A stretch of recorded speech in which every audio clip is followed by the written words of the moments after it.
I am Father Mark Watson, pastor of St. Mary of the Pines Catholic Church and Sacred Heart Catholic Church. And today I'm going to speak about the meaning of Lent from the perspective of mercy and repentance. Where I'd like to start is the idea that each of us is in a communion of love with God. And sin is breaking that relationship of love. And so when we think about Lent, Lent is that season of turning back to God.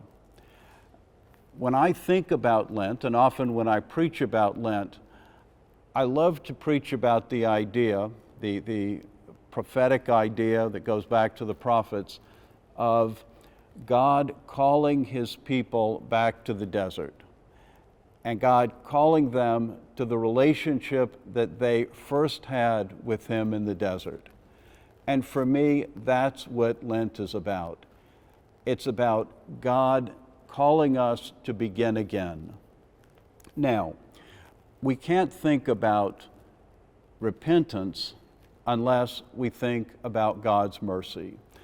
And I love the idea of Pope Francis that Jesus of Nazareth showed us the face of God's mercy.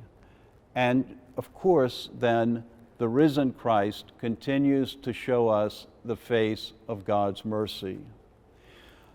Lent is a time of what we call metanoia, of turning our hearts and our minds back to God, of making those changes that are necessary, again, to re-enter that relationship, reestablish that relationship of love that we're called to have with God.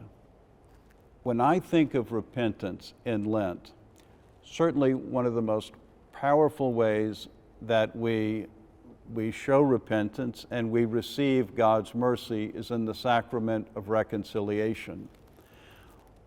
But I also think about the sacrifices we make during Lent.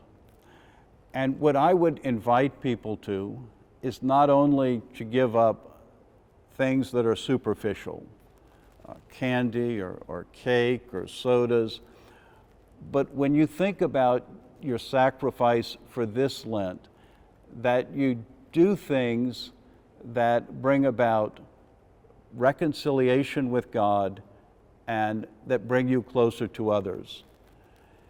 Is there someone that you have trouble with in your life? During Lent, you might make the sacrifice of spending time with that person. Is there someone that you need to forgive in your life?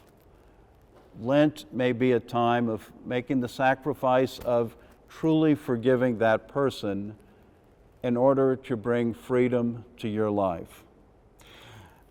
Now, my words have focused on the great love and the mercy of God. My words have focused on our turning back to God and reestablishing that relationship of love that God calls us to. But at the end of the year of mercy, the Pope wrote a document about mercy, and he called the Church to not only receive the mercy of God, but also to extend that mercy of God, to be a people who live what we as Catholics call the corporal works of mercy. And those corporal works of mercy are feeding the hungry, giving drink to the thirsty, sheltering the homeless, visiting the sick, visiting prisoners, burying the dead, and clothing the naked. So may this season of Lent be a season, again, of reestablishing our relationship with God. May it be a season of turning back to God. And may it be a season of of extending God's mercy, imitating our God of mercy, who is a God of love and mercy.